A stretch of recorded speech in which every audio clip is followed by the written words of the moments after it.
Welcome back to the Joyful Mate podcast. I'm your host, Anthony Hartcher, your Joyful Journey mentor.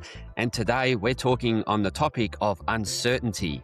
Yes, in the world around us, there is plenty to feel in terms of uncertain moments, uncertain future.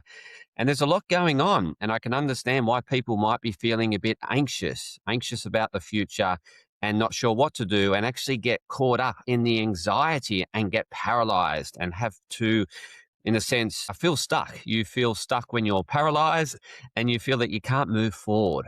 Well, the best way to look at uncertainty is that is life, as much as it's hard to grapple with. But uncertainty is that in its essence. It is very much life because we do not understand, know, or can predict the future. We can only have certainty around the present moment. The only time we have certainty is when we're present, entirely focused on the now. And the only thing we have control over is the now. So when we're present, we can obviously control our next motion, our next movement, our next words, how we respond, our behavior, and our action. So that's the only thing we have control over is the, behavior, action in the now. We do not and cannot control the future. Yes, we can make progress towards a future we aspire towards. However, we do not know what will unfold in front of us. Like in this very moment, we have a war going on in the Middle East. But the Middle East has always been volatile ever since I was a little kid, and has been for at least half a century. So it's not that it's something new. It sparks up every now and then. However, it sparked up at a time when there was already uncertainty. There was uncertainty around jobs with respect to AI. And so a lot of people are feeling a bit anxious about their future employment, what it looks like, whether they'll be in a job or not. That we cannot control. So the only thing we can control is what we do now in the moment and the choices we make in the moment. And so there's no point in fast forwarding into the future, which we make up, we fantasize, or we have nightmares about, when we do not know what is going to unfold in the next hour or 2 hours or 3 hours or the next 24 hours. We can only control what we're doing in the now. I'm focused on doing this podcast. This is what I am totally present in doing, and this is what I'm delivering. And yes, I'm going about doing a podcast. But in the next hour, 2 hours, I don't know what's going to happen ultimately. I can have a prediction, and it's probabilistic that this will happen, but there's no certainty, 100% certainty around it. So the best thing we can do in uncertain times, which is always, yes, there can be more uncertain times than there has been in terms of what's going on. However, there's always uncertainty, and what we want to, and how we want to address that is what we do in the now. We have the power on what we do in the now, the choices we make, the decisions we make in the now. So if you're concerned about finances or about jobs, take an action now to take you towards a more probabilistic outcome. So an outcome with more certainty. If you're doing something about it, then you increase the certainty or the probability that what you want will eventuate or may eventuate in some form. However, we need to be open to things not unfolding as we might want them to, and therefore be adaptable and flexible as to what that pathway looks like. So in terms of finances, it's how you spend your money in the now. The decisions you make in the now can help your future.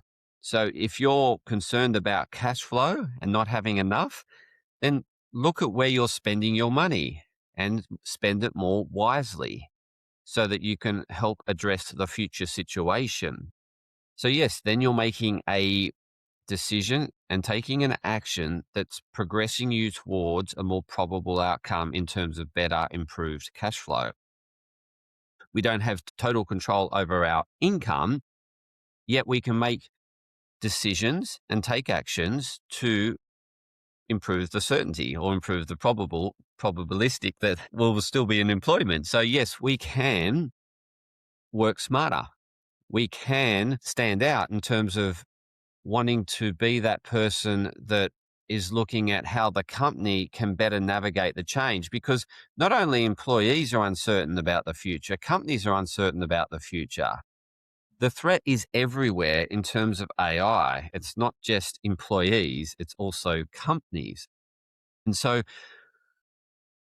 if you want to stand out as an employer, the action you can take is how can we leverage AI to ensure that we stay ahead of what's coming. And so you can get involved in those discussions. You can ask your boss, can I get involved in these discussions? It's an area of interest. I'm willing to put in a bit of extra work.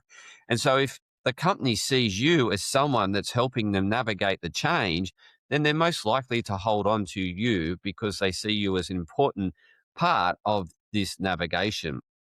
However, if you just sit back and keep doing the same old thing, then you might be at more risk of potentially losing your job. So yes, we can make decisions and take actions to help our employment prospects and to help our financial situation. Again, if you're concerned about relationships, it's what choices you're making and what actions you're taking now to improve the relationships, to have the discussions that you're been putting off because you're fearing the outcome.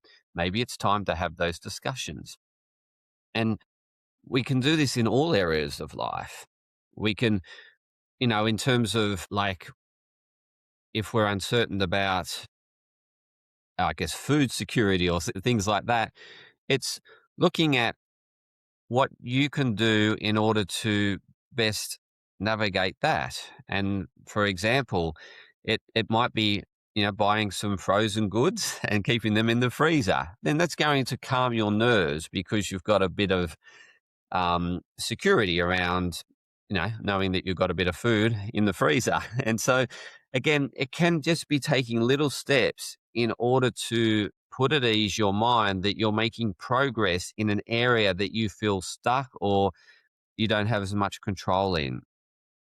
So I'm not suggesting you go and hoard and buy copious amounts of everything. Because maybe you just take little steps and then see what is unfolding over the next month. And I never got into the panic buying during COVID, and I won't get into the panic buying around fuel or whatever around the uncertainty in terms of fuel and everything that we have because of Middle East supply constraints. In actual fact, I saw a figure recently that only what we're, I guess, being exposed to is 20% of the world's total supply being at risk. That's only 20%. 80% is free of that risk. So if anything, it's not that we're going to run out of oil. If anything, yes, we'll see price rises because of 20% suppliers being affected. However, 80% is okay. And so we're not going to run out of oil. And so it's really, if you want to put your mind at ease, it might be looking beyond the headlines of what the media is putting out there. So the media wants to create hype and hysteric behavior because that's what will keep you attracted to the news, because you'll want to know, because you're so uncertain. But in actual fact, you're best to get away from the headlines and look underneath the headlines and get to the facts and what we are really exposed to. So that can be helpful too, is to not get carried away with the headlines that everything's running out, because it's not, and understand what's at risk, which is 20% of the world's oil supply, which it inevitably will affect prices in the short term. But over the long term, these things end up resolving themselves in some way, in some forms. We just need to navigate with some, I guess, calmness and just make decisions in the now that's going to open up a future that's going to be supportive of what you want.